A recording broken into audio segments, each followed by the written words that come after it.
Next up, kill the lights.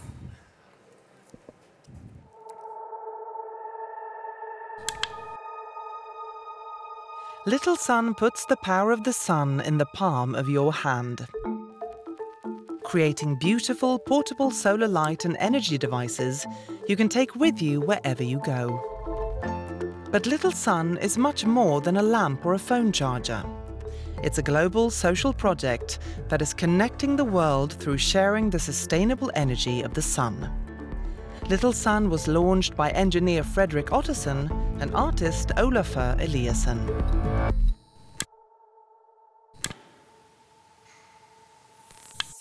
So, if you want to experiment a little bit in the darkness, you can try, well, how does light actually feel like when you don't have so much of it?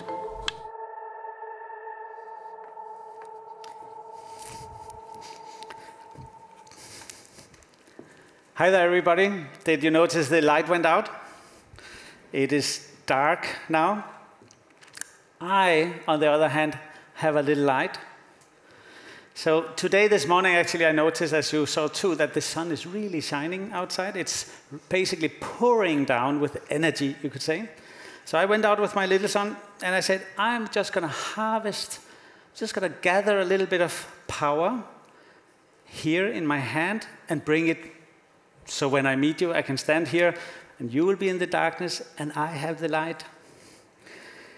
Obviously, all of you have things in your hands right now. You are writing, blocking, taking pictures, and so on. You are consuming power as we speak, like a lot of power. And just think about if we were now in a situation where there was no power, right? You would have to wait to write that article until you had power again, your phone, your battery, your camera, you know, so all of that, right? So we'd just be sitting here. Maybe when you got home, maybe your kids couldn't do homework, you couldn't cook, and so on and so forth.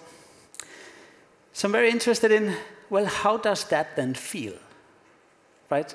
Because now we're so used to it, so we kind of go, yeah, power, energy, I kind of got it. I also understand theoretically what does it mean when it's dark, right? I sort of get it, but I don't know how it feels. So at Little Sun, we're very interested in holding hands with the sun. How do we design that experience? Well, how does that feel? We know that sustainable questions obviously is something we need to develop a not just theoretical relation, we need to have it in our hand, in our homes. We need to come up with solutions which becomes normal everyday life. We need to come up with answers, and this is why I'm obviously very excited about collaborating with IKEA to sort of look into that.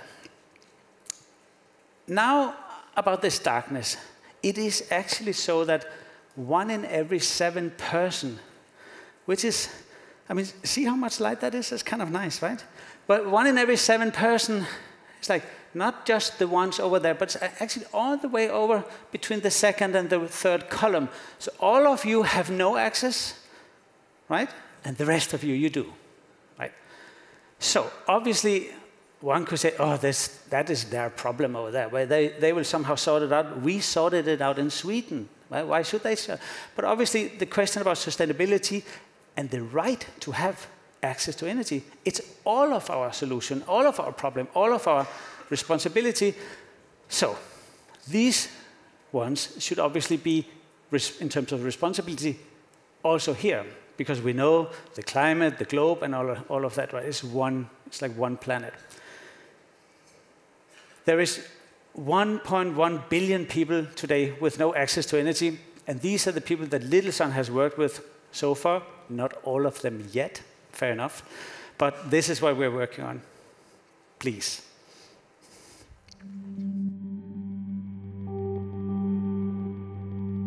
One billion people live without electricity today, something that is not possible to imagine for many of us who have a modern life.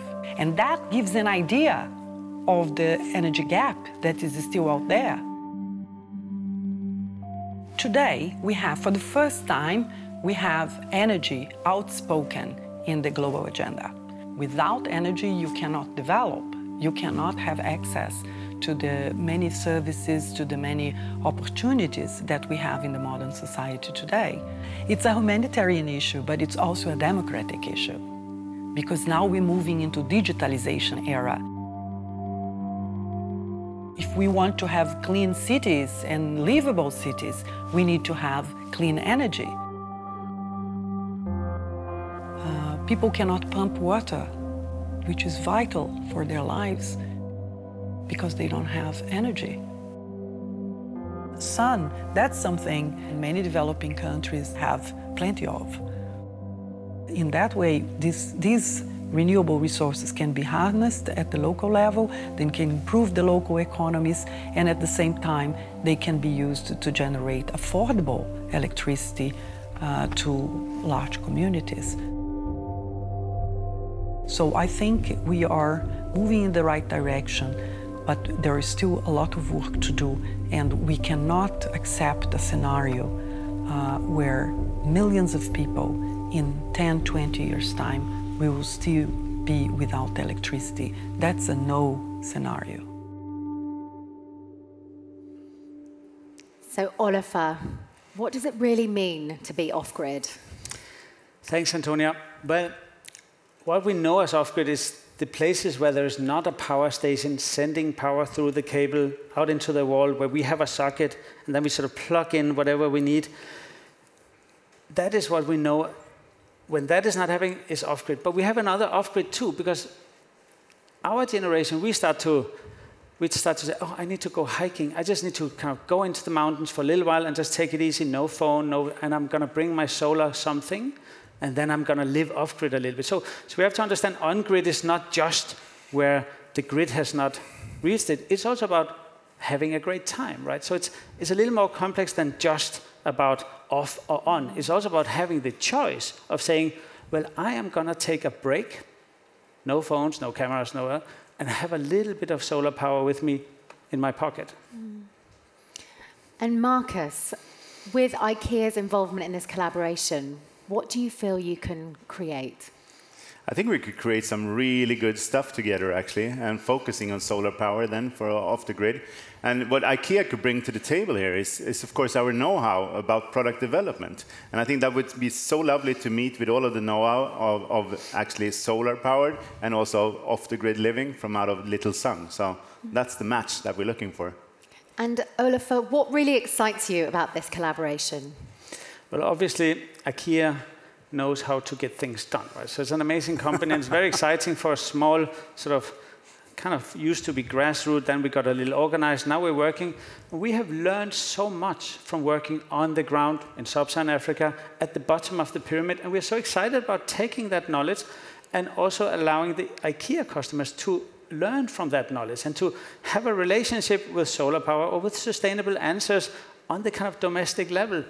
As I said before, I think IKEA, because it's about accessibility, availability, affordability, right? So I do think the democratic idea of IKEA very much is in the spirit of Little Sun, bringing out this sort of idea of Little Sun to the IKEA customers. Yeah. And Olafur, do you think we'll always be dependent on grids? Well, I know it's a really big question. But you know, we also know that we could not imagine that there would be phones without a cable. And now they've just stopped it, and the cell phone is just taking over. So I think the grid question is very interesting. Obviously, it's also about the right to energy and the right to, to have a sustainable alternative and to a choice. And I think the challenge is really how to emotionalize that, how to shape energy, which is so abstract, so that it actually becomes, oh my God, that's a great object. That's a great thing. That is a sustainable choice. Because sometimes sustainability is like, oh, I feel guilty and I don't feel, so, and then, but also it has to be amazing to say, I'm just going to empower myself. I am a power station. And I need a more hedonistic view upon sustainability. Yes, and hedonism is obviously complex, right? But essentially, yes, because it's about also activating people to say, well, what can I do to take a more active step?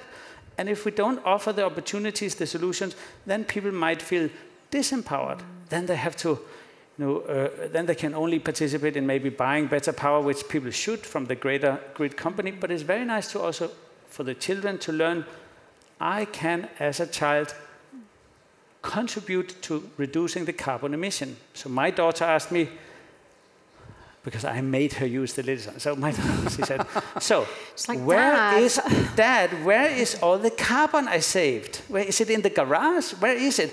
And the fact that my 10-year-old daughter said, where is the carbon emission that is now not in the sky? And I said, well, it's a little more complicated. But then we had that conversation, right? And now, I mean, I'm not sure it's like a major change for her, but just the fact that she kind of say, okay, energy, carbon, you know, sort of get that. We need to, I think, give energy a shape. Well, that leads me perfectly on to ask Marcus if you can give us, I know it is such early stages, but any idea on what we could expect from this collaboration? A range of products. That's what we're looking for, actually, that we have designed together. And I think that we're going to focus on solar power things from the very beginning.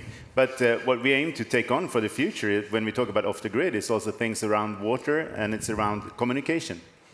And, you know, where we are today, what does Little Sun hope will come from this collaboration?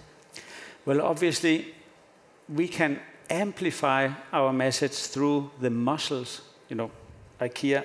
So we, of course, are very excited about the robustness of the research, the talent, the material sourcing, the science that actually is inside of IKEA. So it's a great luxury for us to sort of get access to all these smart people, so instead of me and my great team in Berlin having to do everything ourselves. So it's obviously it's very exciting for us. Oh, it's a hugely exciting, fresh, new collaboration. Oliver and Little Sun, thank you very much. Thank you, everybody. Thanks.